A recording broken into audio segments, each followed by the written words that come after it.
the Evolution Security Podcast.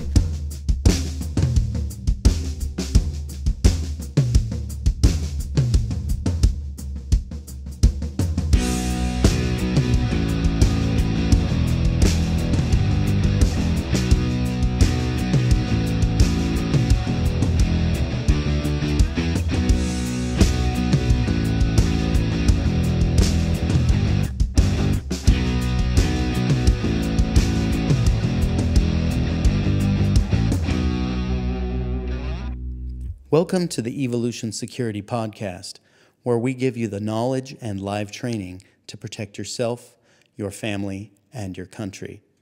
This episode is brought to you in part by Tennecore. Tennecore is an American design, development, manufacturing, and training company building products that work. They are innovators that come from a law enforcement and training background with years of experience. We would specifically suggest that you look at the new Velo 4 AIWB holster. Everyone on this podcast owns one and uses it regularly. For 10% off your purchase, use the code EVOSEC at checkout. That's EVOSEC at checkout for 10% off. Lastly, if you like what you hear here, please give us a review. It really helps to keep up our ratings and get the word out to others. You can find us online on Instagram at EVOSECUSA and Facebook, also EVOSECUSA, or visit our website, evosec.org. That's evosec.org, where you can find bios of the staff and links to upcoming events and trainings. Now for the show. Hey, everybody. Welcome to the show this week. I'm here with Eric and Aaron, per typical. How you doing, guys? Doing wonderful. Yeah, doing great. It's been a crazy day, so I am glad to be here with you guys. Nice. Well, we're happy to have you, and it's always a good night when we get together and do this. So, I think we'll start this out per usual with a quote, and I believe Eric's got that ready to go. The rifle itself has no moral stature, since it has no will of its own. Naturally, it may be used by evil men for evil purposes. But there are more good men than evil, and while the latter cannot be persuaded to the path of righteousness by propaganda, they can certainly be corrected by good men with rifles. Jeff Cooper. Ooh, boy. That's a heavy hitter right there. It is, and I think it definitely covers a couple of the topics that we're going to cover tonight, guys. Absolutely. No, for sure, and that's there's always been debate about whether or not something should be allowed, and there's lots of gun control stuff flying around right now. And one of the conversations I recently had with someone that really, and this was not me, this was a friend pointed out, was at work, and somebody was like, "Why do you have a gun?" And she said, "Because they exist." And I mean, I was just like, I thought about that for a second, and it's like, if they're out there, I'm going to have one. And I'm like, why wouldn't you if they do? And if you want to get into that debate about that they shouldn't be here at all, boy, that ship sailed about 150 years ago. So that's we're a little past that point with the infiltration of this stuff in the community and in general. We're just way past the numbers that you're going to effectively, erase this from history. So what do you guys think? Well, I would say this, Brian, that if I'm going to face evil, I don't want to face him with a pistol or shotgun. I want to face him with a rifle, plain and simple. I mean, there is no question of the efficacy of rifles over shotguns and pistols. I'm sure there can be debates on certain aspects of where the shotgun lies, but I say the rifle's the king. So what do you think, Aaron? Yeah, because in truth, a shotgun, a 12 gauge shooting, triple-aught buck. I'm not an expert in shotgun, but or double-aught is common. Yeah, so that would be in close quarters. That would be a more effective shot. But the issue is, like we've talked about before, people untrained are it is much more difficult for them to run a shotgun. So again, that's why we still feel the rifle is more effective. And we've got a story that we were going to talk about along those lines. It's a very germane topic or story for tonight. So the story you're talking about, actually the one, I'll go ahead and give the credit out for the one we're going to read, because this is, you can find this just about anywhere. Lots of outlets carried it, but the one we're going to read off came from the Washington Examiner, and this was published on November 4th, so this is very, very current. A pregnant Florida woman saved her husband and daughter's lives by killing a home intruder with an AR-15. The mom, who was 8 months pregnant, retrieved the weapon after the intruders pistol whipped her husband and violently grabbed their 11-year-old daughter last week. Quote, they came in heavily hooded and masked, her husband, Jeremy King, told Bay 9 News.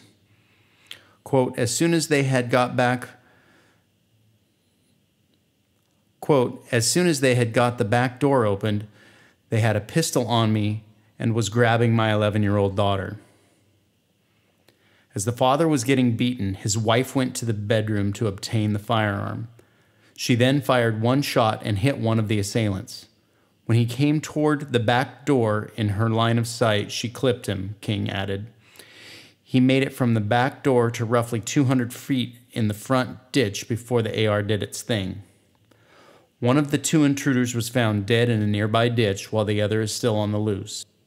King was left with a fractured eye socket, a fractured sinus cavity, a concussion, 20 stitches, and 3 staples in his head after the attack. He said his family didn't know the perpetrators, nor do they know why they were targeted. So real interesting story there, and I mean another win for a woman with a rifle as well, I mean, and her family. But I mean, that last bit we're describing the injuries to the husband, I mean, he was brutally beaten. And fortunately, it looks like he's going to pull through there. But man, that is not a good situation. And clearly, they did not care how they left that family. They came to rob, steal, and who knows what else. And she was able to stop that from happening because of the access to a weapon. That's a pretty amazing feat for her to pull off. And, you know, God bless her. That's an amazing feat for anyone to do, much less a pregnant mother of 8 months. What are your guys' thoughts on that? Well, I'll just go ahead and take this, Brian. The first thing that sticks out into my head is obviously how, you know, these types of home invasions are happening a lot more frequently. You had two armed criminals, you know, that meant ill will, obviously. And I sit here, just like I was speaking on before regarding having a rifle, you know, all three of us are good pistol shooters. I think we're all pretty confident with our shooting capabilities with the pistol, but I know that in that instance, under that pressure, that I would have had a much easier time executing that shot with a rifle. And, you know, we just can't get past that. But like you said, Brian, I mean, the husband, I mean, he essentially, it sounds to me like this was some grave bodily injury or possibly close to it. And, you know, it was great that she had the capabilities to do that. And the other thing I was thinking about is I bet you when that AR cooked off, that put the fear of God in those guys. They didn't know they were facing an armed family. So I just can't help but think about that as well. Aaron, what are your thoughts? Well, you hit on it, but I'll tell you, fractured eye socket, what essentially sounds like a crushed in sinus cavity, concussion. People need to understand that broken bones, that actually, because that can alter your life, that is deadly force. He was under deadly force at that time. But, of course, in your home, you don't necessarily need full-on deadly force to defend yourself. But that was a serious situation. And, again, what really sticks out to me also is that grabbing the daughter, oh, man. Oh, yeah. If I saw someone grabbing my 10-year-old son, man, you know, that we're not talking about revenge here, but man, talk about a really serious situation when kids start getting pulled into the fray of a home invasion like this. You're talking about evil individuals. Because, of course, they were grabbing her to threaten the family with her harm. That's also, as far as I know, man, that's a pretty rare thing, even with these criminals. Yeah, I think you're right about that, Aaron. I'd have been a scolded ape for darn sure. Yeah, definitely. Now, I think, guys, don't you think this also segues into the other topic? Because we need to get into our awesome interview here, but we had just one more topic that is along these lines, and that amazing quote from Jeff Cooper covers also. Yeah, and we're gonna just to keep it in the realm of fairness and unbiased, we're gonna quote NPR here. So this is coming from NPR, and this was actually published just a few days ago. This was November 12th. The Supreme Court has denied Remington Arms Company's bid to block a lawsuit filed by families of the victims of Sandy Hook School massacre. The families say Remington should be held liable as the maker and promoter of the AR-15 style rifle used in the 2012 killings. The court opted not to hear the gunmaker's appeal in a decision that was announced Tuesday morning. The justices did not include any comment about the case, Remington Arms Company v. Soto, as they turned it away. And, you know, this, again, pertains back to the mass shooting that occurred back originally at Sandy Hook. And this has been going on for quite some time. And just to clarify what they're talking about here, this is the families attempting to sue one of the gun manufacturers for damages. And this is, I guess, is technically, I believe, a civil case. But what the big news in this announcement is that the Supreme Court is not going to protect Remington under a clause that protects gun manufacturers from this type of lawsuit. So it's a little bit interesting because I think this could bleed over into, one, every gun manufacturer on the planet being sued for damages because someone was killed with a gun. And then where does it stop? You know, I think you guys were talking a little bit about, you know, how this could bleed over into completely different areas. What do you think, Aaron?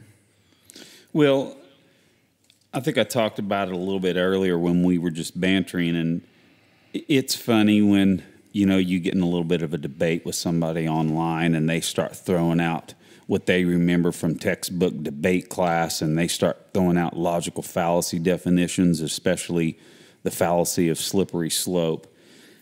And I'm sure that what we're talking about here could be applied by some listeners, especially listeners that don't agree with us. But the point is, it is intended to be a slippery slope. This is the way these things go down. It is the concept of Fabian incrementalism. And forgive me, I did not just be able to quote this verbatim, but I did see one of the lawyers, I believe, in the case, he was encouraged by this because of what it was going to allow to happen in the future. So they were fully intending for this to be precedence to go further.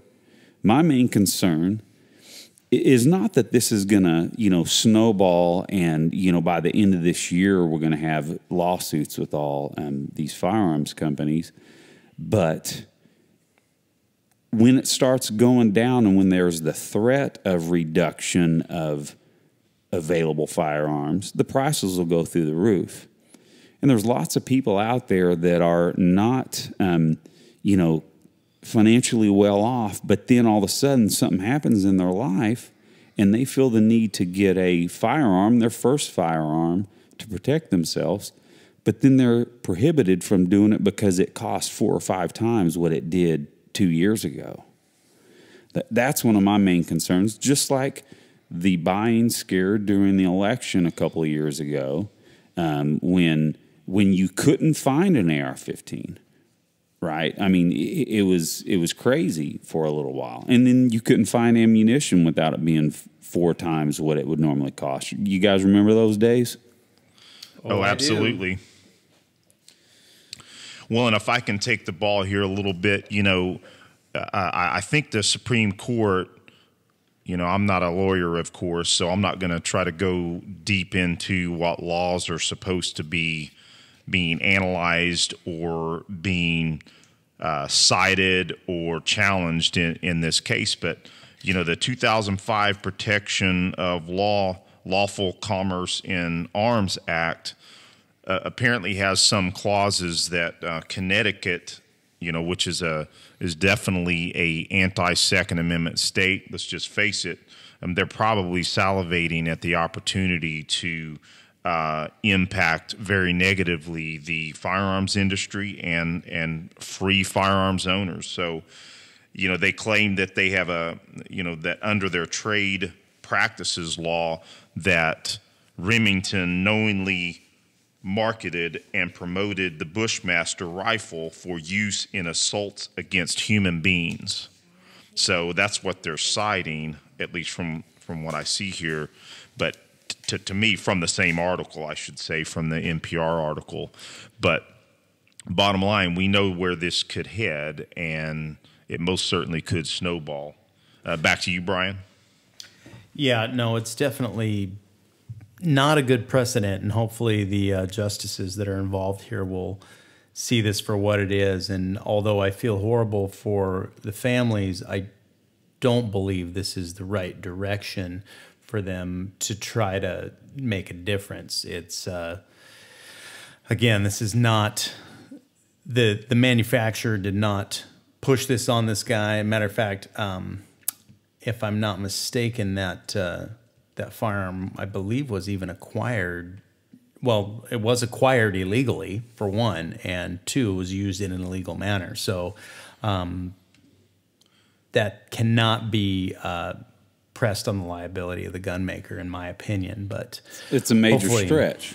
Yeah, big time. So, you know, I'm really looking forward to seeing this come to a close. But and Brian, I might add, I could be corrected most assuredly, but I believe he killed his mother to obtain it, or at least obtained it and killed his mother. I may be wrong.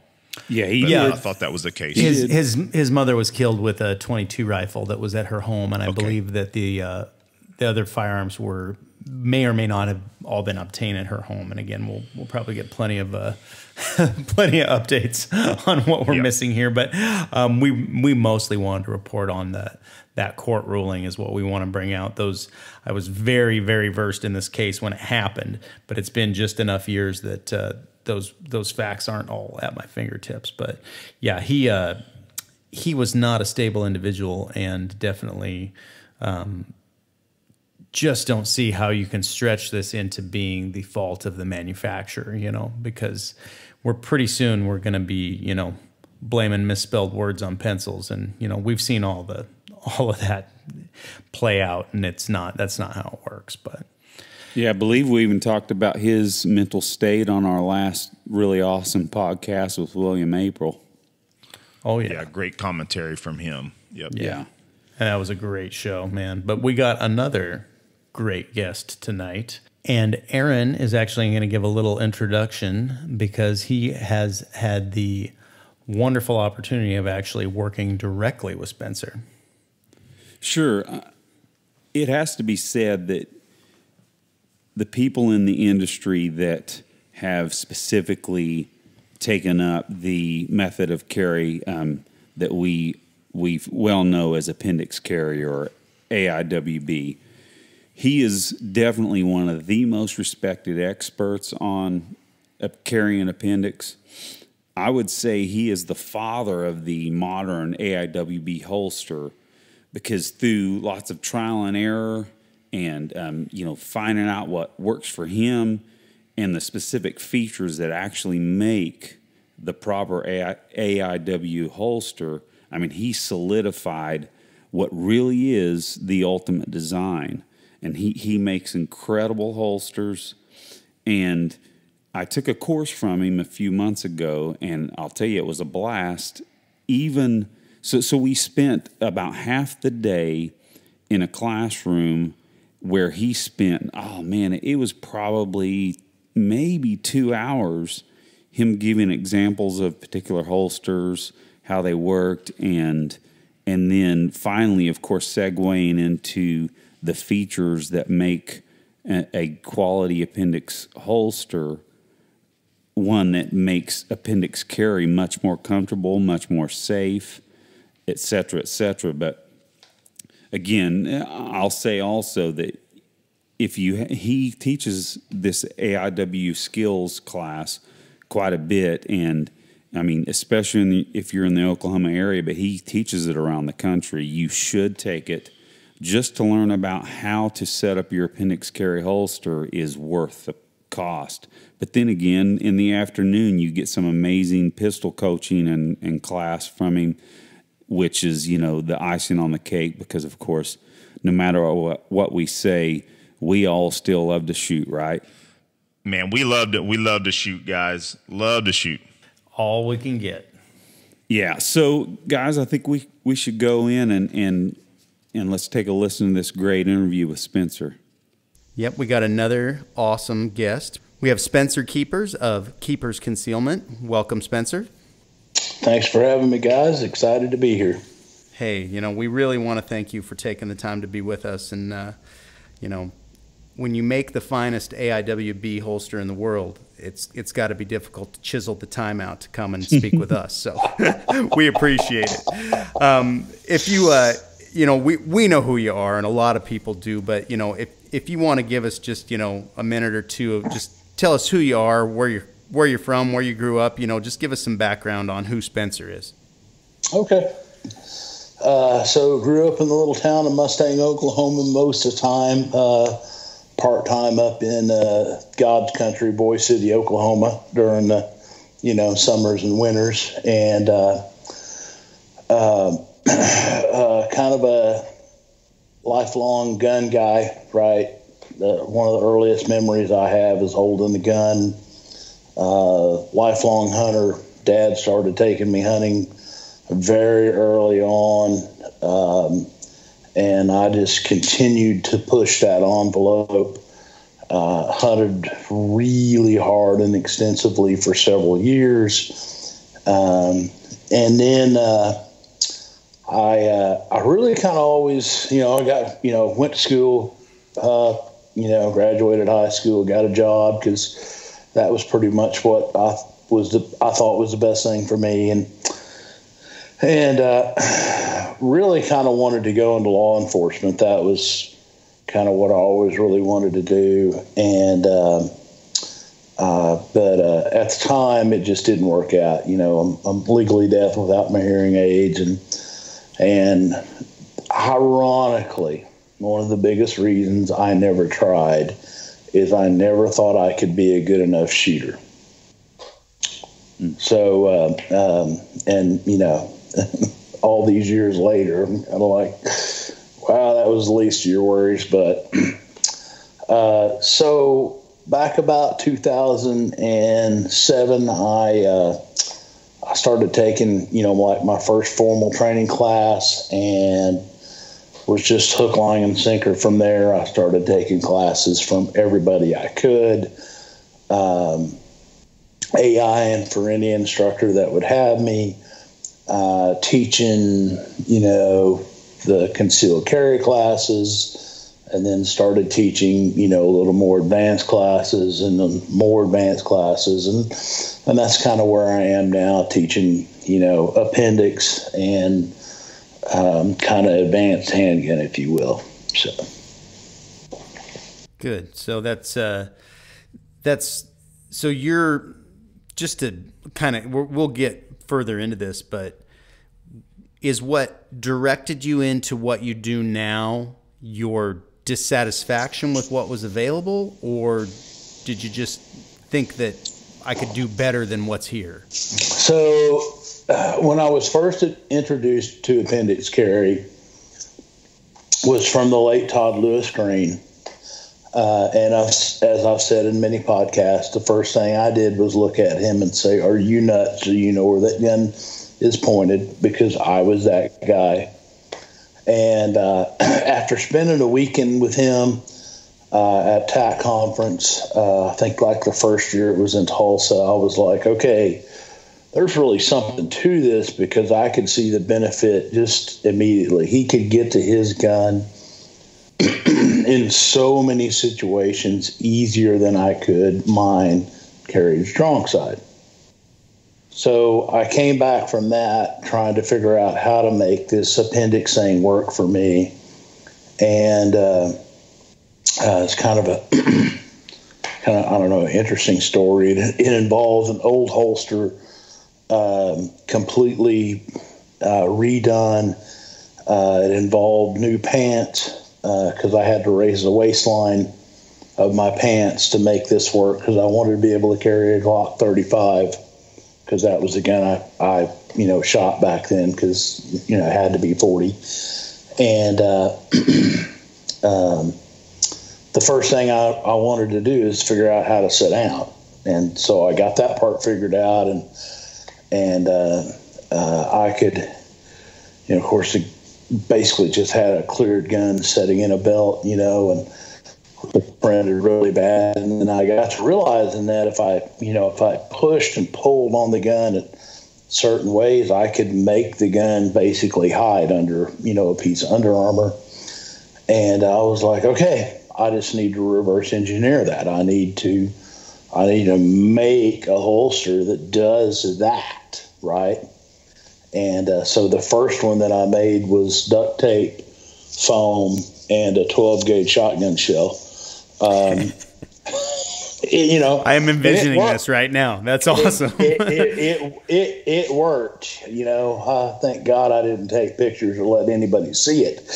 But it actually worked. And then, from there, it was one of those deals that I didn't really particularly want to be a holster maker, but there were like two companies that made appendix specific holsters at the time, and there was like a year wait or better, and I'm like, I don't even know what gun I'm going to carry in a year, and so I ordered me a little Kydex foam press. I ordered me a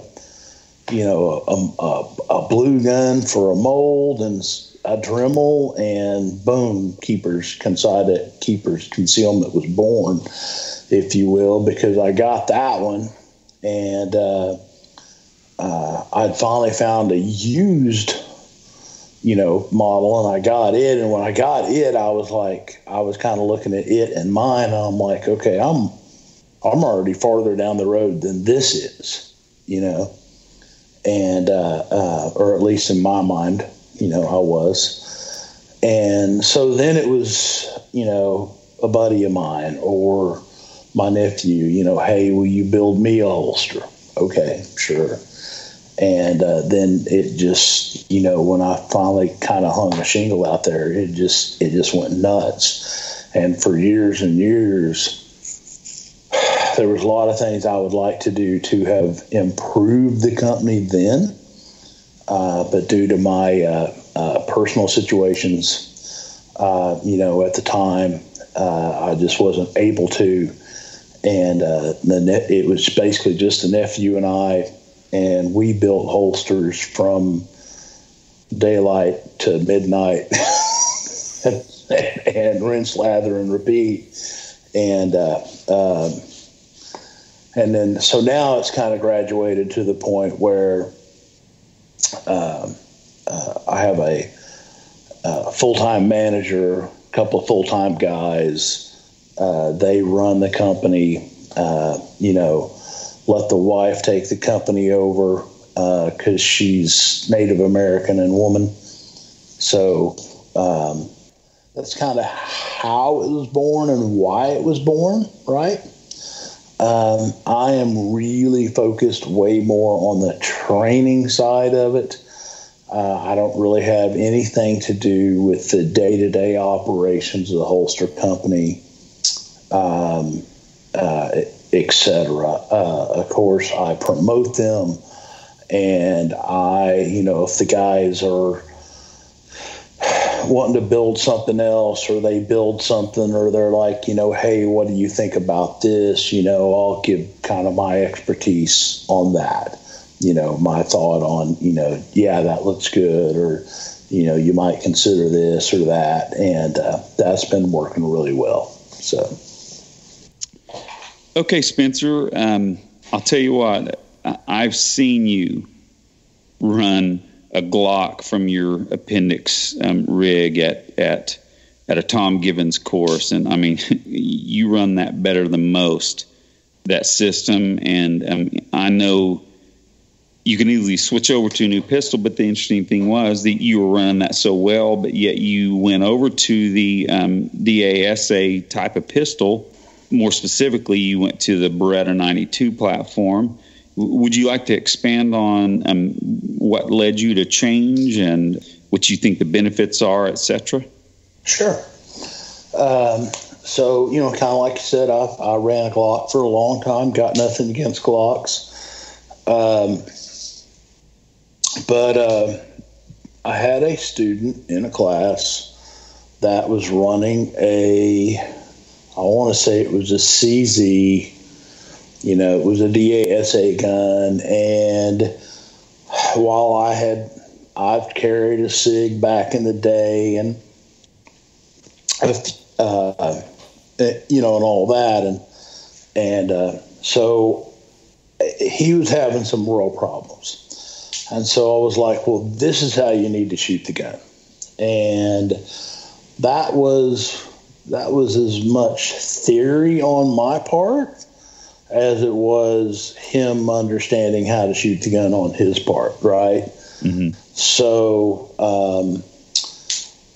there wasn't a large amount of confidence behind my statement to him. Now, it worked. His shooting improved, etc.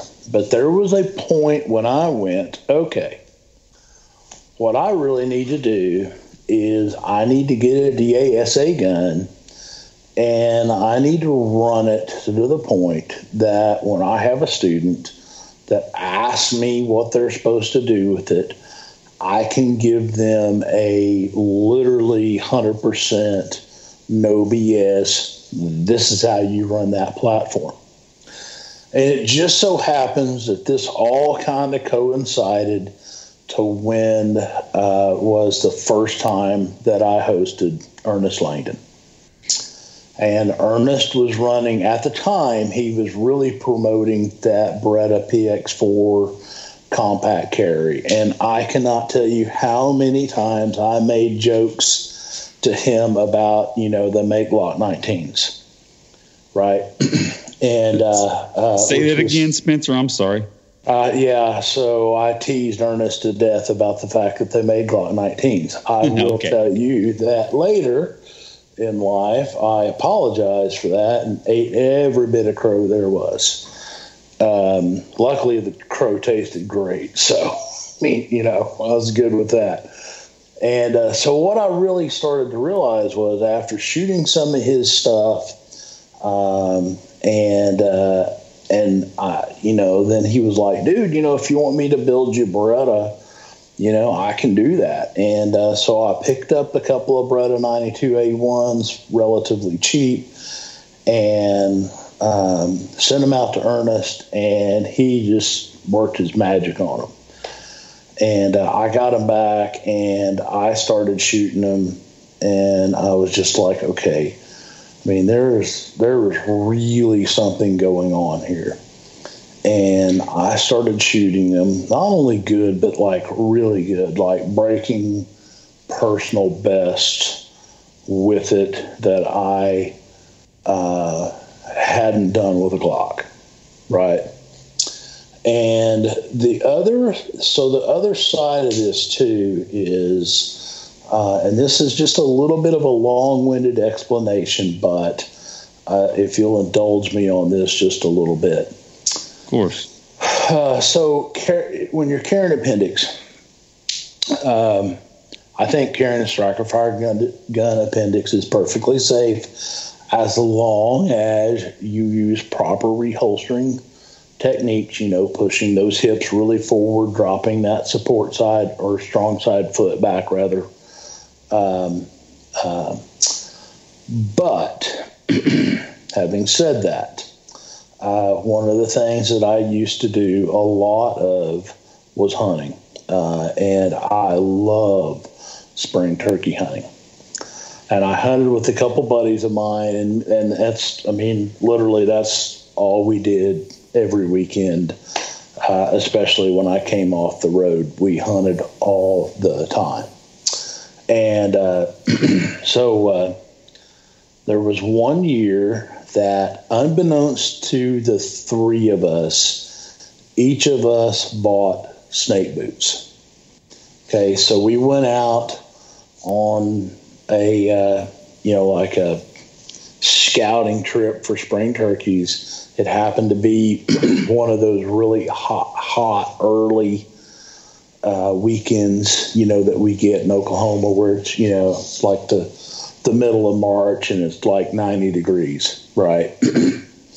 And so we, got up early that morning, drove out there listening for gobblers to gobble and, all the stuff that you do during spring turkey season. And we got out and walked around and looked for tracks and the stuff that you do to try and find turkeys. Now, mind you, the woods was our comfort zone. That's where we were at peace at. Okay, so one of the guys happened to be a chef, and so we all showed back up at camp, and he would cook, typically cook up some just marvelous food for us to eat, which was, another reason we hunted, because it was typically wild food that we had taken. And we all, not in the same words, but every single one of us said the same thing.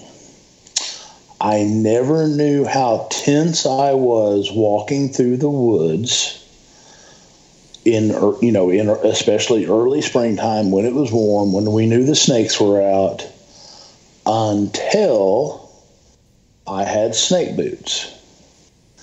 And my comfort level increased. My anxiety level decreased just because of the snake boots. Now, had you asked any of us, are you anxious walking through the woods in the spring times when the snakes are out? The answer all three of us would have given is, oh, no, absolutely not. But that's our conscious mind. Our subconscious mind knows there are slithery things out there that will bite you and cause you a great deal of pain or death. And once you take that part of the equation out by gear, right, it puts all of us at another level of comfort in the woods. Okay, so what does that have to do with carrying appendix? Mm-hmm. The cool thing that has to do with carrying appendix is when you're carrying a traditional double-action gun, DASA gun, like the Beretta 92 Elite or the PX4 compact carry or a SIG, 229 or 6 or, one of the double-action CZs. When you go to holster the gun, you can simply take your thumb and ride it up on the hammer of the gun. And by putting just a little pressure there, you completely block the firing mechanism of the gun. So even if you were to go in the holster and something was to get caught on the trigger, one, you could prevent the trigger to being pushed to the rear by the pressure on the hammer. Two, you can figure out really quickly that something's not right and fix it. And the idea that the other thing you've got to look at, and it's just the way it is. Every striker fired gun that's out there has some amount of tension on the striker. Now, it varies greatly in between the manufacturers, but they all have some form of tension on the strikers, right? So when you go to that double action, when there's no tension at all in the firing mechanism, you can defeat the firing mechanism by putting your thumb on the hammer, right? You get a whole new level of comfort holstering the gun, okay? Now, you can do this very similar, or at least, in a, like an 80-90% solution with a Glock with a striker control device on it. Yeah, there you go. I think that's a great device. It's one of those things of, like, why didn't I think of that? I think honestly, if you're carrying a gun, I think if you're carrying a Glock inside, period, honestly, I think if you're carrying a Glock, you should have one of those on it, okay? And that gets me into one of my other things just real quickly. No matter where you put the gun on your belt line, unless you do some very proper reholstering techniques, the gun will be pointed at you when you go back into the holster. It is also going to be pointed at you while it is in the holster. And this is another thing that takes a little bit of getting used to. It takes a little bit of really truly understanding what it is that you're doing. If you have a properly functioning firearm, meaning you haven't done a trigger job with a Dremel in your garage, right? And properly functioning firearm, and you put that gun correctly in a holster where you're not muzzling yourself while you're doing that, once that firearm is in the holster, it is essentially inert, right?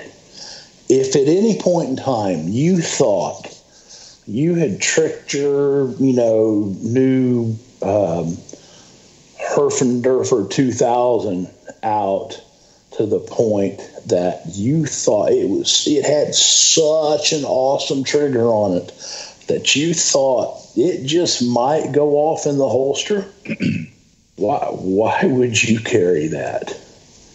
Whether it be at a competition or it be on the streets, period, right? Getting shot counts.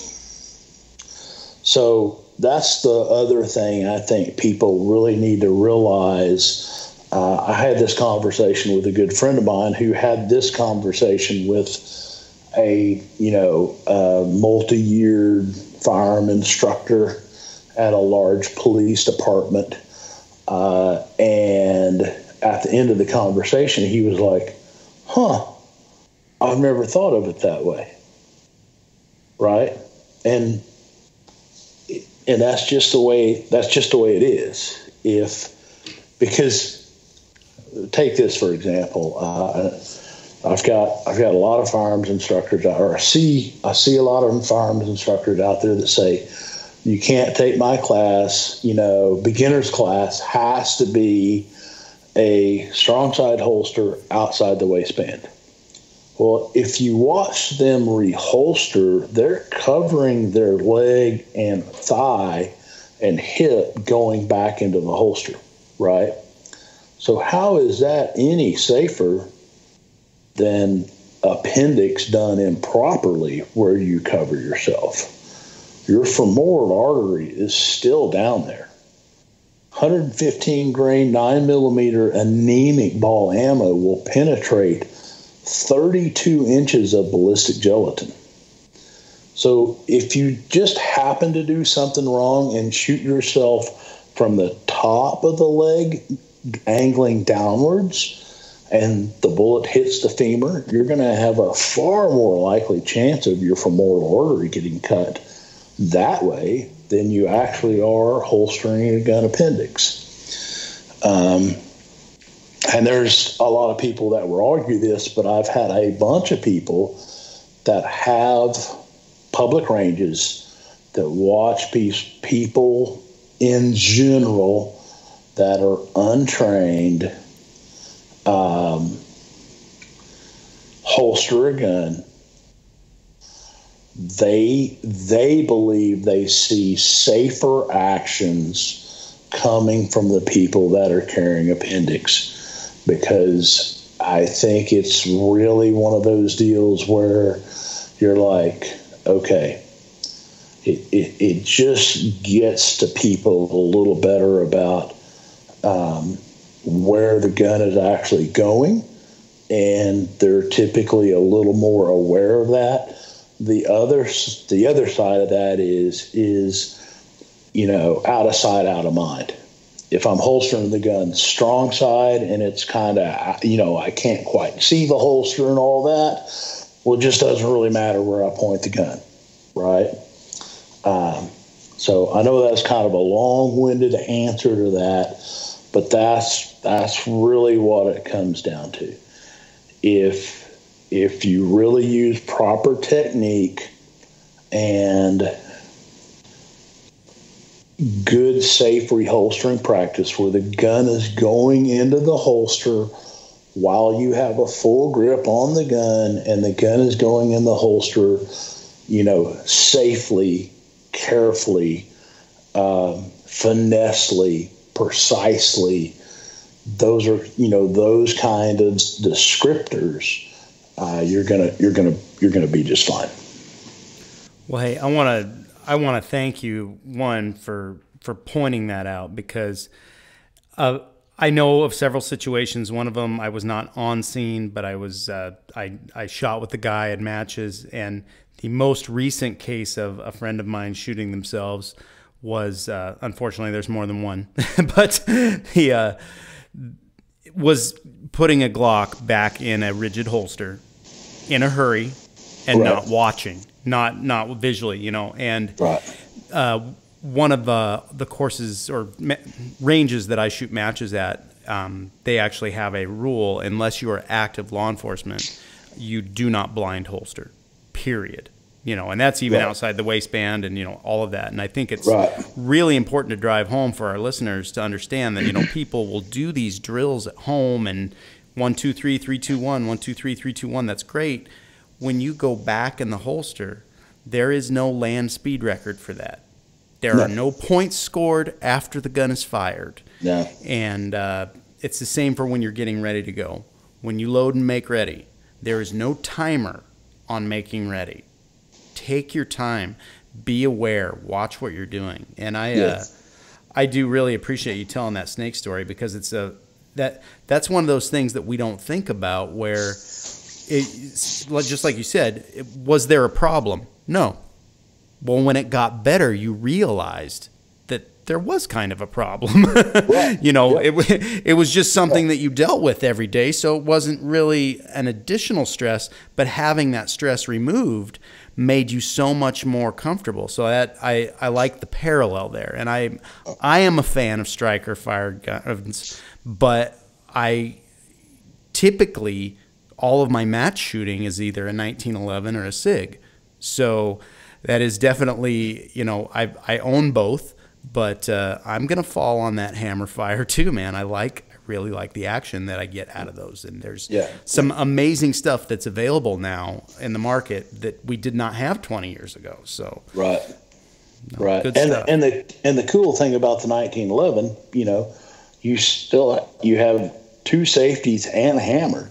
Of course, I know you guys are big fans of Seeklander, as I was talking to him.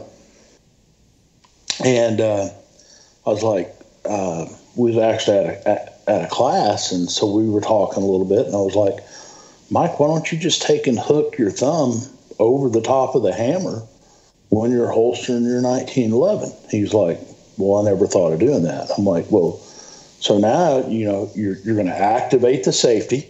You're going to hook your thumb over the top of the hammer. You're going to gently, carefully seat the gun into the holster, and then you're done. So if anything was to happen during that reholstering process, you physically have a hold of the hammer. Yep. So, it just makes it that much safer. Just going back to, let me first make my point about the reholstering issue. Our last guest brought that up too, and we need to hammer that home because, we prescribe drills for our listeners, and we have a tenet to help the average person get better at everything that they're doing when it comes to security, right?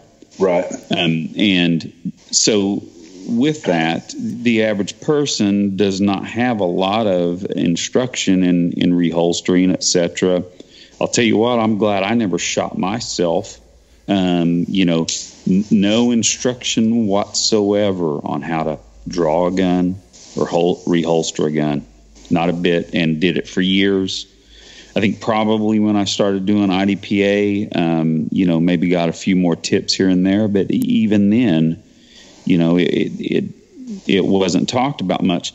But I'll tell you, I just have to say this. I'm not going to name any names, but I have some really good friends that I've been shooting with over the last few months, and several of them were shooting strong side hip, and at least one of them did exactly what you talked about in your class and you talked about earlier, where they're pointing their pistol right at their hip. And I said, brother, please don't point that pistol at your hip. You're not looking at what you're doing. That would be terrible. And then an amazing shooter that has become a good friend of mine recently, he races to get into the freaking holster and doesn't look. And he is a amazing shooter. Right. And, and those are the types of people that if you, especially as advanced as some of them are, unfortunately they get offended when you try and help them out, especially if you're not at their skill level. But man, sometimes you gotta be ready to offend somebody just so that you don't end up having to put a tourniquet on them and hopefully save their life at the range. Right. But so again, we're just hammering that home, guys.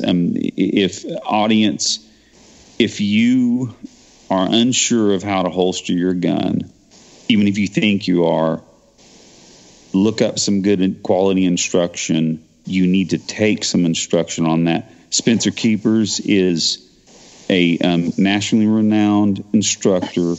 Look him up. Try and take one of his classes. We can talk about that later, but it just came to my mind. Let's take some instruction. Why not talk about Spencer here right on the line? This is a time where there's probably never been the proliferation of great instruction almost anywhere you live. And it's kind of weird under the circumstances of being attacked by the media as gun owners. We've still just had this, just ground swelling in the last 25, 30 years of lots of liberties being given back and concealed carry and then, just you can't throw a rock without hitting a pretty good instructor. So again, audience, you can get with us on social media. Please look up Spencer Keepers, look up Ernest Langdon, look up Tom Givens, look up Gabe White. They're just some amazing instructors, and learn to learn to draw your gun, learn to reholster it. And just back on the subject of the striker control device. It, of course, may not be exactly like a hammer, but I mean, I'm pointing this at my dry firewall, so we're good to go. But I mean, and I've got a clear pistol here, but I have my thumb on that striker control device, and I am pulling the crap out of my trigger, and it ain't moving. So, it's, and now whenever my main training pistol is a Glock 17, and I have not put one of those striker control devices on there. I need to jump on it. It's not like they're that expensive.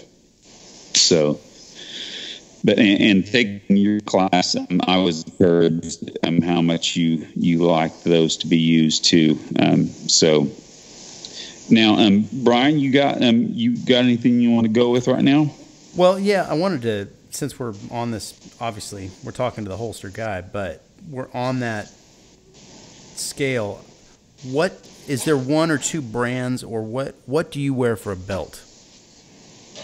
What do you like for belts, Spencer? That's really simple. I like the Foundation belt from the EDC belt company. You can get them. Langdon Tactical carries them. You can get them if you're local in Oklahoma City. You can get them at Wilshire Gun Club. They carry them. I've tried a bunch of belts, of course, and one of my deals is I like to try belts and holsters from other manufacturers so I can kind of keep a eye on that. When I do my Appendix carry skills class, that's one of the things I do. I spend quite a bit of time talking about other manufacturers' holsters, the good points, the bad points. I talk deeply into theory of Appendix and how it works and all that. But as far as a belt, especially for Appendix, you want a belt that isn't necessarily super stiff. And you have to have, in my opinion, you have to have a belt that is infinitely adjustable. Why not super stiff? Okay, so some of the belts are so stiff that they will actually counter the features that we build into the Appendix holsters to help them hide on the body. So that's bad, right? The other side of that is, I was quite frankly just amazed when I started wearing the Foundation belt, because it's stiff where it needs to be stiff, and it's flexible where it needs to be flexible. And my low back pain when I was standing, for 8 or 10 hours teaching a class, dropped significantly. And when I say significantly, I've had 2 joint replacements and 22 other surgeries on top of that. I know, trust me, I know what pain is. And I went from having anywhere from about a level of a 7 to a 9 in low back pain to a level of like a 2 to a 4 just by belt switch. So that was huge for me. So good stuff. That's it's nice to hear you say that, because we have had other guests call out the same item, and that's I think even we've seen some posts from Craig about it as well, and it is a great belt. It's not ridiculously expensive. It doesn't have a bunch of extra gadgets and clips and latches, and it just works. Yes. So, good to hear. I'll tell you, Spencer, I saw you posting about it on the social medias, and I immediately went to Langdon Tactical and got one, and it is the best belt I've ever owned. That's another key to me about Appendix carry belts is the very slim buckle mechanism, because I had a fairly tactical 511 belt that has this giant belt buckle. Right. I mean, you aren't concealing jack squat in that. It's, you may be concealing the pistol, but you've got a big bulge of a belt buckle right in the front of your, shirt, and it's just ridiculous. So, I do have a quick story about that. I had a student in a class, and I was having this conversation with belts, and this is back when I was running a wilderness frequent flyer belt. And which is a great belt. It really is, But they had the big super thick, belt, and it had the great big belt buckle and all that, And they were like, well, if I'm ever in a burning building and I need to, I can use this belt buckle to literally, as a rappelling device, right? And I'm like, okay, that's great. Did you bring any rope with you? Just, and there's just a long pause, I'm kind of like, at some point in time, we just have to be realistic. No, I can see where there's applications for that if you're doing, some helicopter deployment or something. But if you're if you're doing everyday carry, that's what this belt is for, and it really meets those needs. So no, I'm glad to hear you throw that out there. If there was aside from your holster and that belt, if there was one other piece of gear that you run on your web, or when you train, what would the one other thing you want to call out be? And it could be holster, magazine, whatever. Yeah.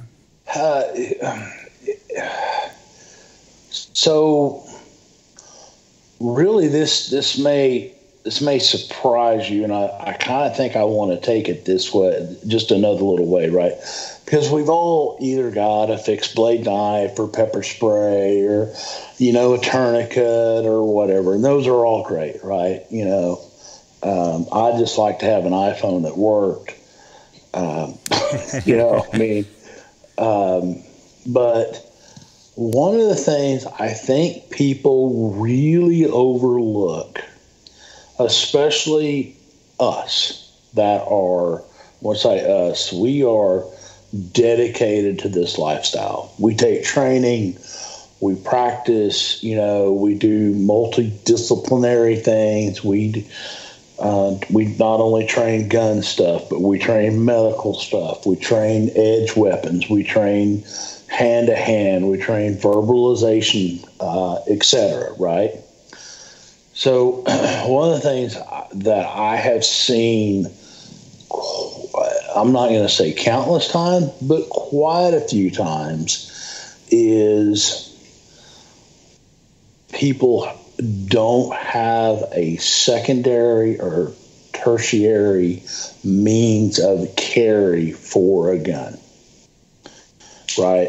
So one of the big things that I'm a fan of is I'm right-handed, but of course it's a little easier for me than it is most people because, if I need a holster, the shop's just a little ways away, and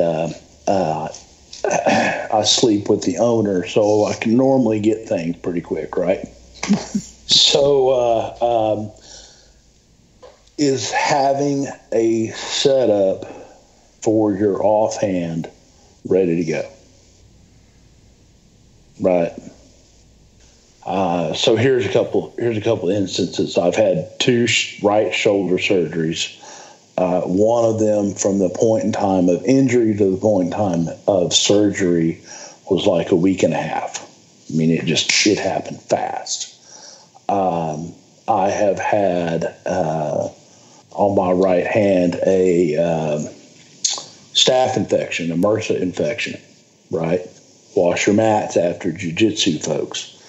And in the time, in literally 6 hours, my hand went from bugging me a little bit on my pinky to I couldn't close it, is how fast that attacked my hand.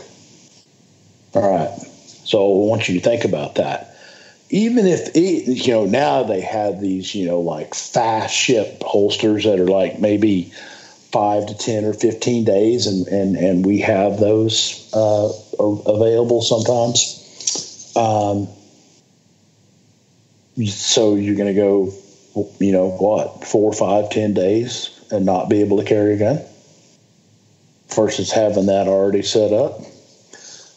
Then the other thing I would say is having a setup that allows you to carry a gun in non-traditional clothing, right?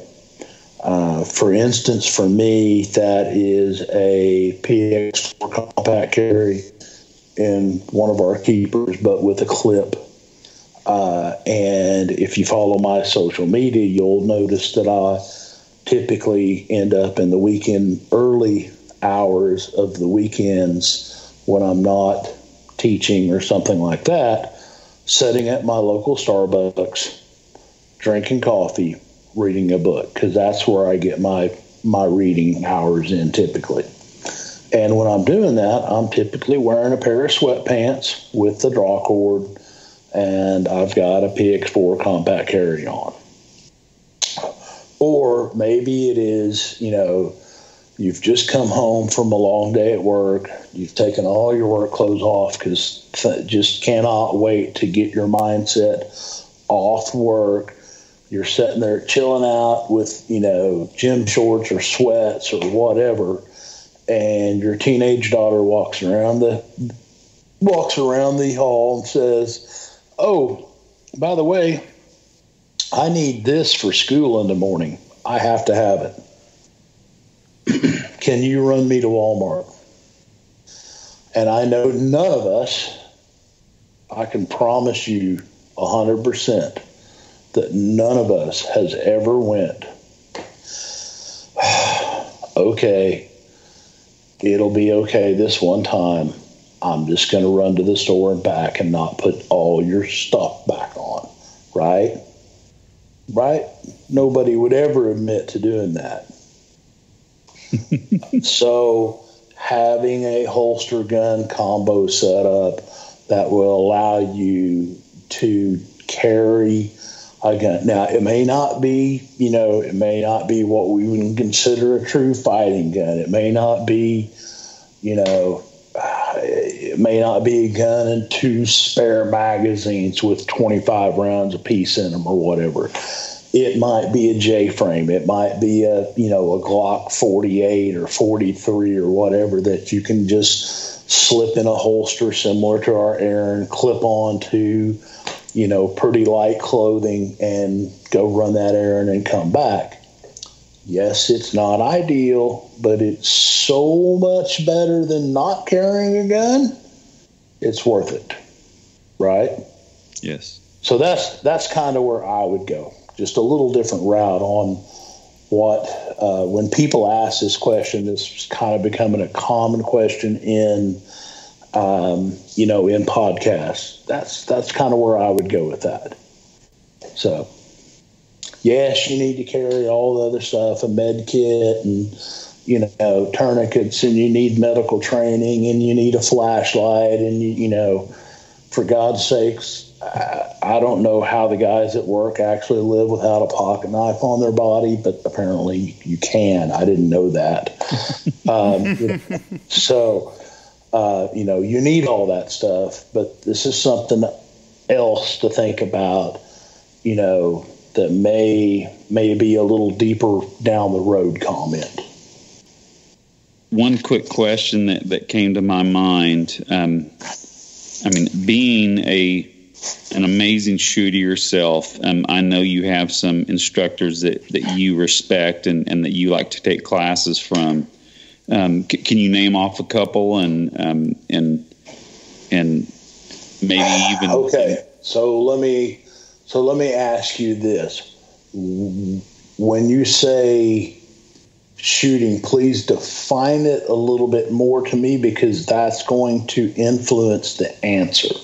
If I want to go to somebody that is going to drastically improve my shooting skills, or if I want to go to somebody that I'm there for like an instructor class or more of a tactics class, etc.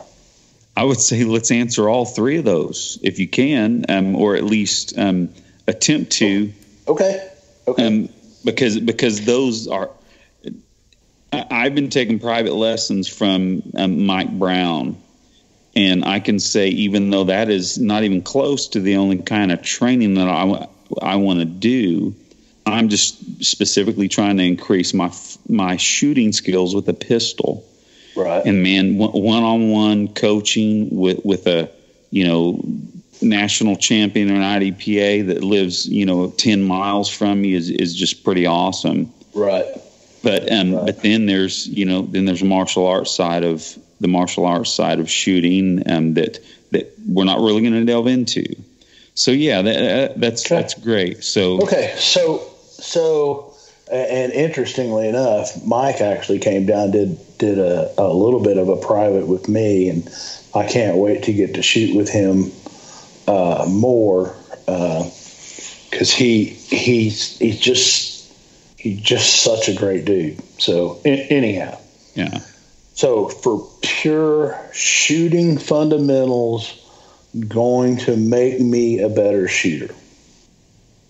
And these aren't in any particular order because they all have their little tweaks, right? And one may just end up fitting better, but they're all phenomenal. If you ever get a chance to train with Rob Latham, do that. Ernest Langdon, Mike Seeklander, Gabe White. Those are the ones that really come to mind as far as like really pushing and understanding how shooting really works. Some of the other guys that I would probably that I have not trained with, that I'm looking to train with to put into into that would be like Steve Anderson, Ben Stoker, some more of the competition based folks in there. Good deal. Now, speaking of Gabe White, we just want to congratulate you. As far as I understand, you are only the second person to get the first person to get a second turbo pin from Gabe. Is that correct? That is correct. Yes. So right. I am the first. So that was kind of cool. Awesome. Now, so that kind of brings me to, you said a few things that bring me to this question. You certainly put your pistol skills on the line in public, in your classes, in course shoot-offs, in class shoot-offs at some of these guys, which you do that in your class. That's brilliant. I hope that whenever we get our classes off the ground, I'm sure we're going to try and do something similar because that's pretty amazing. So in other words, you're doing plenty of competition. What would your thoughts on sanctioned competition be? Say that, IDPA, IPSC, etc. So for me, it's going to be USPSA running. I think it is limited minor. So that way I can show up and shoot exactly what I've got on. I can shoot my Beretta from Appendix carry, concealed, with a couple spare mags, etc. So I kind of talked about, working so many hours, building holsters, doing all that, and kind of all the other stuff that's been going on, 2 joint replacements the last couple of years, etc. I don't mean it to be an excuse. It's just the way it is. I would shoot far more competition, except it is really hard for me to make the time. My local club, the Oklahoma City Gun Club, their USPSA match is literally an all-day affair. And seldom do I have time to give an entire day, to shooting a match. Yeah. But I think competition is, let me say it this way, and this may raise some hackles for some people, but if you are saying, I won't shoot competition because it will get me killed in the streets, you don't understand enough about what it is you're really doing to make that statement. Mm-hmm. Because there's so many more things that will get you killed in the streets other than competition, and it's things like it's I hate to say awareness, but it's verbal skills, right? I would much rather you have really good, verbal judo, as the book talks about, than be able to do a sub 2 second bill drill by far. Oh yeah. Oh yeah. So you're preaching to the choir here, man. That's amazing. I like to say that the most important aspects of security, personal security, you cannot hold in your hands. And a lot of people, we're spinning a show here that is a lot of fun talking about gear. I mean, why would we not talk about gear with an amazing shooter, an amazing holster maker? I mean, I consider you, and I'm sure a lot of people consider you, the father of the modern appendix carry holster design, and the nation's preeminent expert on running that type of system. And Masad Ayub wrote an article, and he mentioned being it as the priest and high master of appendix carry. I saw that. I'm not so sure if I'm a leader of a cult now or what, but. That's awesome. And of course, Masad Ayub, I mean, living legend, right? So if I had a living legend talking about me, especially in a public venue, that'd probably make my day at least, right. if not my next decade. It's really pretty special. I was very impressed by that. So he's been very kind to me. So what I would like the listeners to understand is that appendix carry is an equation. It's just like a mathematical equation, except now instead of it being mathematical, it is going to be like factual. It's actually going to be things. So those things are, and there's a whole list of them. Their body type, their body shape, their holster, whether the holster has ride height and cant adjustment. Just if it doesn't, keep looking. Belt tension is huge. We talked a little bit about the infinitely adjustable belt. Pant ride height is another big one, right? Shirt fit, the way the pants actually fit, if you have super tight jeans running around there, you're just not going to have room for the gun holster combo to be there.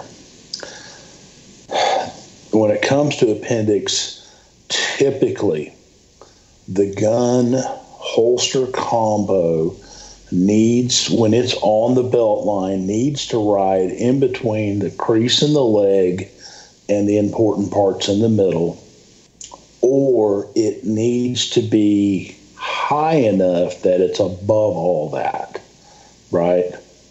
So this may be a really simple equation for some people, and I can't tell you how many emails we get where, when we build a holster out here, the guys do, they kind of look at it, they lock the belt loop down about where they think it should be, we box it up, send it on its way.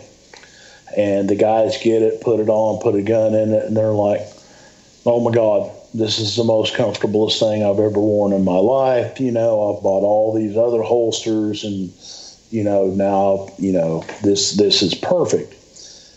And then there might be, it typically is a female, and it's not because they're female, it's because of most of the female clothing that is out there is ill-designed to carry a gun with, especially Appendix. Because their pants are either really long-waisted or really short-waisted, or they've got a lot more stuff going on, whether the woman will wear a belt or not, because some women will just not, etc. So Appendix can be a very large equation, and it can be a very simple equation. So I'll just kind of want the listeners to think about that a little bit, before they just go, oh, well, I tried Appendix and it didn't work. Because so often what that is you'll see a holster manufacturer that says, oh, well, we build a holster that's a strong side holster, and you can wear Appendix too. And it's the wrong cant, it's the wrong ride height, it's too wide, it's not long enough. One of the other things is longer is typically better for Appendix than shorter, the vast majority of cases. So there's a lot that you could really think about when it comes to choosing a system, a carry system, to make Appendix work. It's funny that you bring up the specific holsters that can be switched back and forth, strong side and Appendix. I have one such holster that was sold to me in that premise, and the gentleman and the holster company is a great company. They're great people, but it definitely, now that I know what features Appendix carry holsters need to have, doesn't even come close. Right. And I can say this, looking on YouTube for something regarding this holster, and I'll tell you what, it was a video of Paul Gomez reaming the owner of this company out because his holster sucked. He did not hold anything back, right. God bless the late Paul Gomez, yeah, right? Miss that dude. So it's, again, every now and then I do like to carry strong side. I mean, rarely these days, because I literally committed to Appendix carry probably a month before I took your class, and that was 6 months ago or something like that. Yeah, it hadn't been that long. And but now, I definitely just rarely do anything but Appendix, whether I'm carrying my 19 or my little 43 in my errand, as you were talking about this, going on errands. By the way, I've got at least 3 or 4 good friends in an errand with a 43 or a 42. I recommend that holster a ton. It's great. It's such a great little holster. And one of the other things, we talked, back when we took the class and all that, and this is something I want to throw out there as well, is because so there's so many people that don't understand it right. And one of the first things they'll tell me is, well, you can't carry Appendix when you're wearing a suit. Oh, yes, you can. except instead of just wearing a suit and a tie and a button-down shirt, we're now going to add a vest to that. And the vest is now going to become your closed front cover garment. Oh, wow. So instead of dressing down, we're actually going to dress up from just a standard suit and tie and button-down shirt. Dressing is not my deal, but I have done it, and it's way easier to do than you think. So when I become a CEO or CFO, excuse me, I'm an accountant. When I start wearing suits again, I'm gonna grab a vest and there you go. Be good to go. Yep, there you go. And then you can actually take your jacket off, right, and be a little cooler and still look professional. That's pretty amazing. This brings up one of the main points I wanted to make about your class, Spencer. The tuition was well worth it.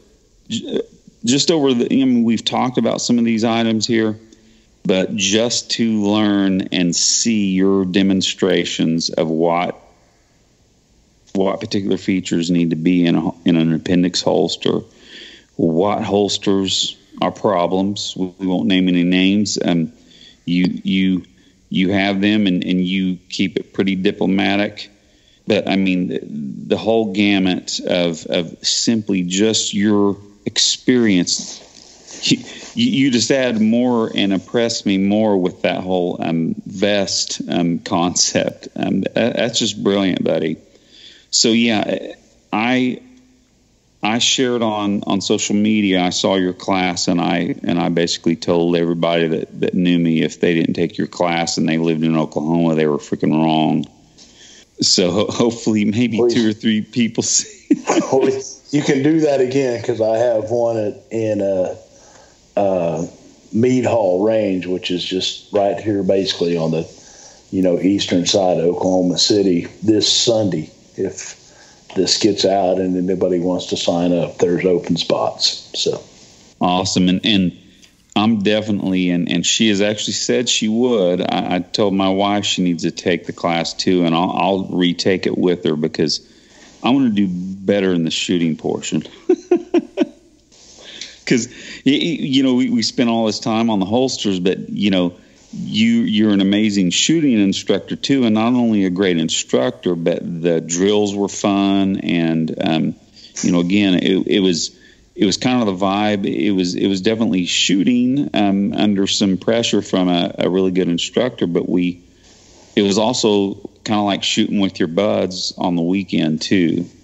Right. So it was real comfortable, and even the pressure of the shoot off between me and the other students, it was great. So I highly recommend your classes. I probably said that a gazillion times so far, but we've had some other questions here, but I think we might save those for another time, because it would be awesome to have you back. Do you have anything else, Brian, before Spencer gives his closing remarks? Where do we find you, Spencer? KeepersConcealment.com. Really simple. Perfect. And you've got your classes listed there? And classes and all that. And then, if you want to follow me on social media, Keepers Concealment, Facebook, and Instagram. Perfect.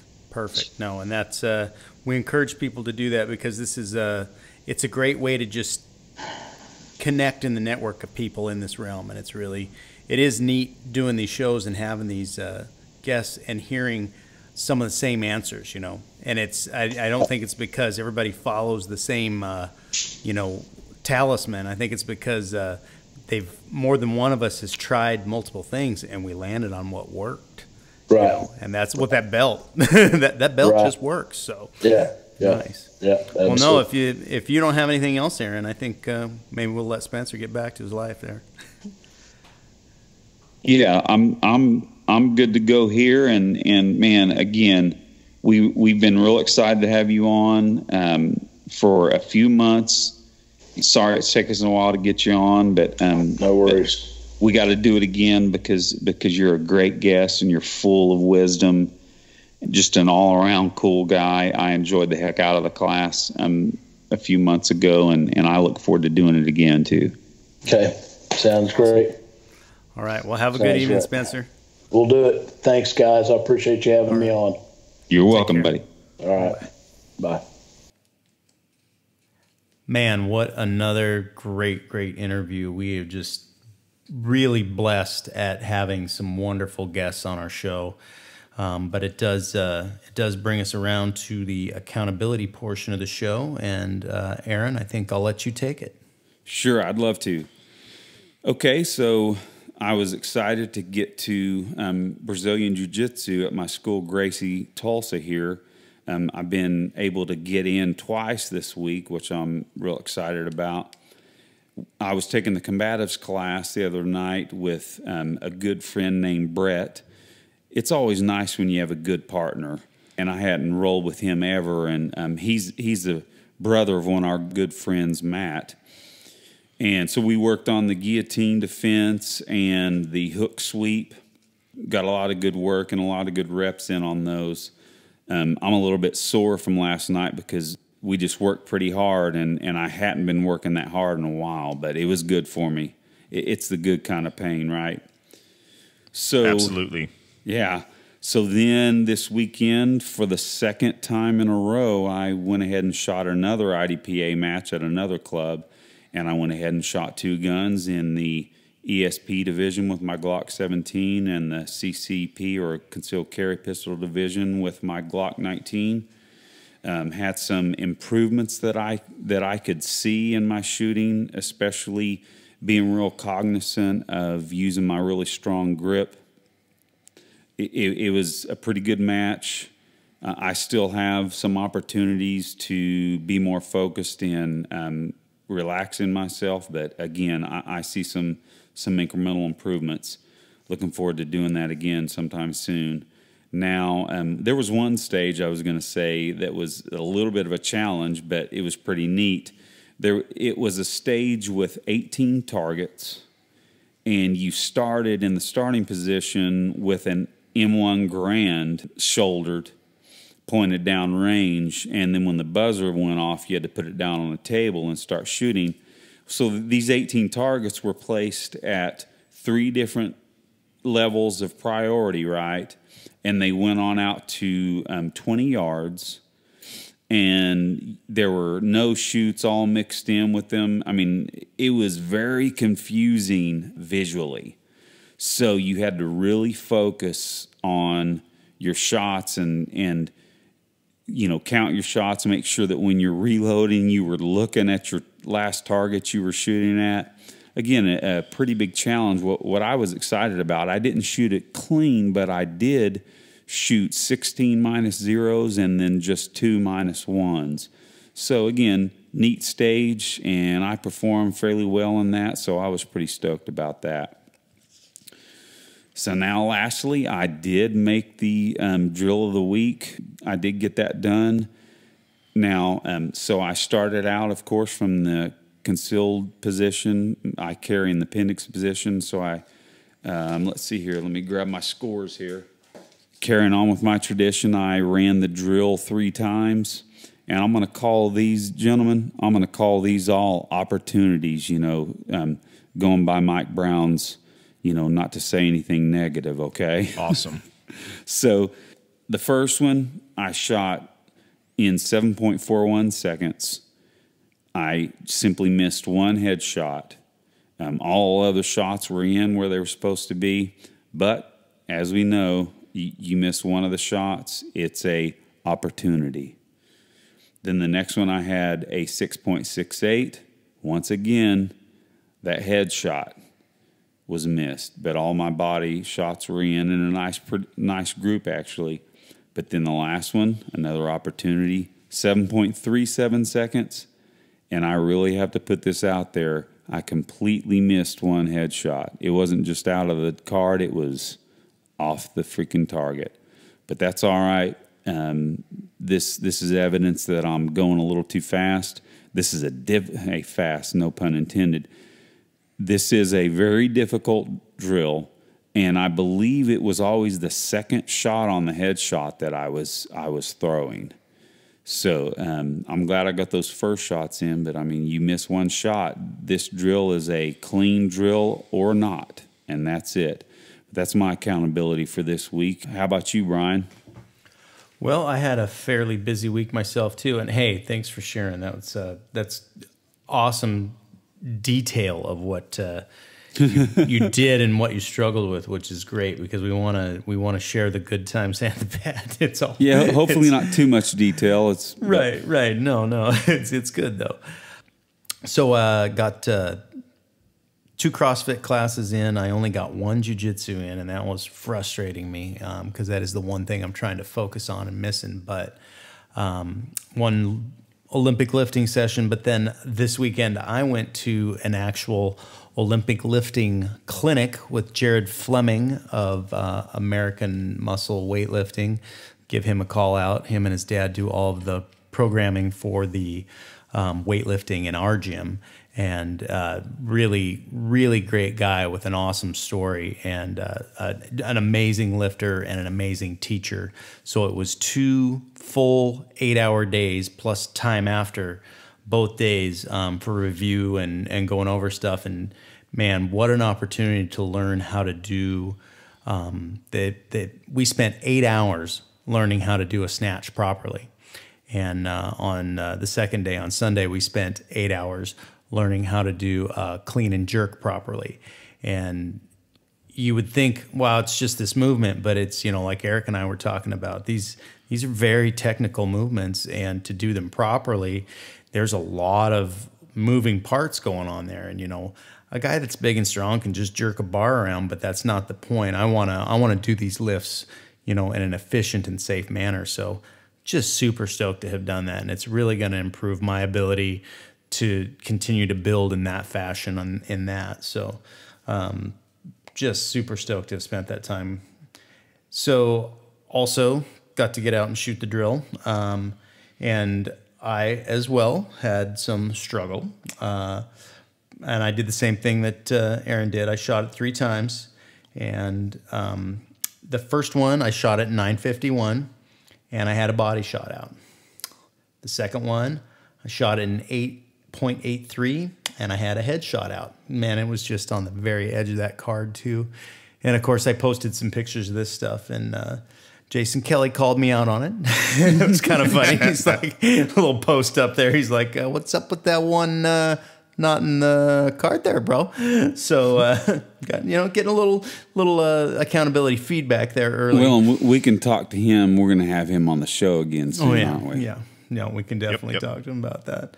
But I did, believe it or not, I pulled the stars aligned and everything lined up, and I shot it in 720 clean on my third go. And I will also say I was not drawing from concealment. And that's, again, that was not part of this drill. You can make it harder by doing that.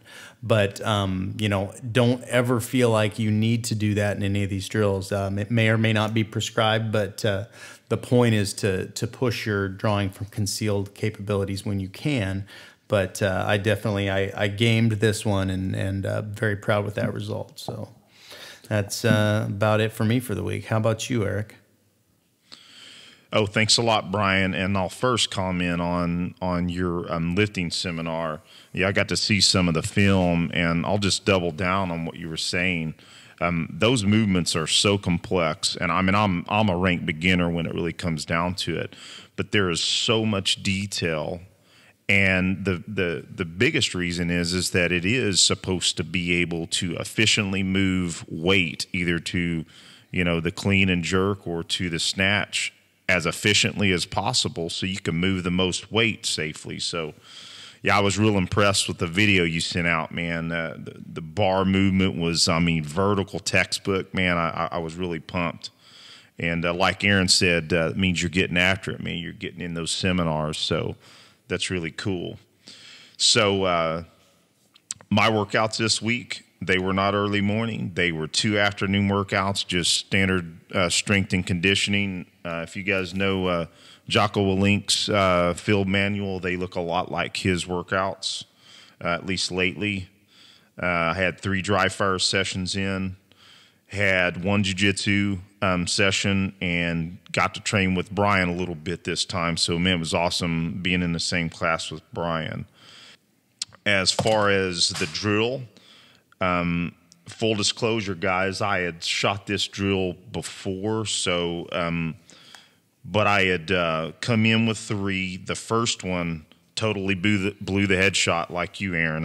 It was off target, so I don't show that I have that time here. But anyway, the other 2 were clean from concealment. First one was 599, and the other one right next to it 594. So that was a fun drill. I think. Bro, I believe that's ranked at expert there. Aaron, no, actually, looking at it, it's still advanced. That's what I meant. Pardon me, I misspoke. Yeah, I'm in advanced, which is still awesome. Well, especially I definitely go ahead. I mean, of course, since you did it clean and you got in the advanced ranking, that's awesome. Good job, buddy. Very good work. Thanks a lot. Thanks a lot, guys. Hey, I'm just curious, what pistols were you both shooting on those? Oh, brother, I was definitely shooting my 17 because of the sights in the indoor range, and running my Velo was the holster Appendix. So go ahead, Brian. Oh, I might have been shooting an STI 3 gun from a speed holster. Okay. He did say he was gaming it. Hey, I have to say, guys, mine was my 19 with my new sights. So again, I tend to shoot that pistol high. I don't let the sight settle very well. And funny that from this, we had Spencer on earlier when I was at his class. He brought that up. He goes, "Man, you're shooting that thing high," and then he shot my pistol and it was dead on. So yeah, I've been practicing on making sure I'm settling that sight better. But it's just weird how I do it on that 19 compared to my 17. But that's another conversation, guys. Sorry. No, great, love it. So one last thing I had to bring up too. Brian and I this last weekend taught ESS1. That's Evolution Security Solutions 1. It was our course where we teach fundamentals, defensive firearms platform, and some combatives, along with managing unknown contacts. That's Craig Douglas's piece that he gave us permission to teach. But anyway, we had some folks come in there, and they had some basic marksmanship, but they left with a true defensive platforms. What do you think about that as well, Brian? Well, it was really opened my eyes to what we actually can offer people and how much people want it. And you know, we're obviously in this fairly new at offering this, but man, it really was nice to be able to show people how to do things and watch them walk away with an actual skill that they did not have before they showed up, man. And full disclosure, this was honestly shaking out our curriculum. We learned a lot for the way that we want to run the class, and probably some things we're going to trim. So that was definitely a blast. So moving on to the drill again. So we're going to do the fast drill one more time. And just to give everybody a second chance to work on the things like the headshots. That's what I'm going to work on before I run the drill again. I'm going to focus on getting those headshots perfectly. And so just to reiterate the drill, it's done from concealment or at, I believe, I hope I'm not saying this wrong, at a half second if you're running no concealment. But nonetheless, we're going to run it on the IDPA target again. with a 3x5 index card placed in the head box, and using the 8-inch circle for the rest of the drill. So you have 2 rounds in your first magazine loaded in the weapon, and 4 rounds on your belt, spare mag holder, what have you. And you draw from concealment, fire the first 2 rounds into the head, the 3x5 index card, slide lock reload, and then fire the 4 rounds remaining at the 8-inch chest. So the times, novice is 10 or more seconds, intermediate is 10 or less, 7 or less is advanced, and 5 or less is expert. So let's go ahead and do that again with the emphasis, it's got to be clean, and let's see if we can improve again on this. Nice. So without further ado, guys, I guess that kind of closes out the show. What do y'all think? I think we've covered it, man. Yeah, this has been a fun show to put together, guys. I'll just reiterate, I had a crappy day today. One of the worst days in a long time, I have to say. But this was a really good way to blow off some steam. And again, I just have to say, getting together with you guys over the last, we've been putting this thing together for, we started really talking about it, I think, close to a year ago. And to have the fun that we have and to have the amazing guests that we have early on in our show, I mean, it's just an honor. I never thought I'd be on a podcast because I'm such a podcast junkie, but this idea birthed from Eric and Brian, and they called me in, and I mean, it just grew from there. It's been a blast, guys. Absolute blast. Man. Love it. Well, we'll see y'all here soon. We'll have another one coming. Big surprise Take care, is coming. guys. Yeah, big surprises. Big we time. all know what we're talking about here, but we're not giving anything away. Right on. Blessed, guys. Take care. You guys be blessed too. Take it easy. Bye-bye.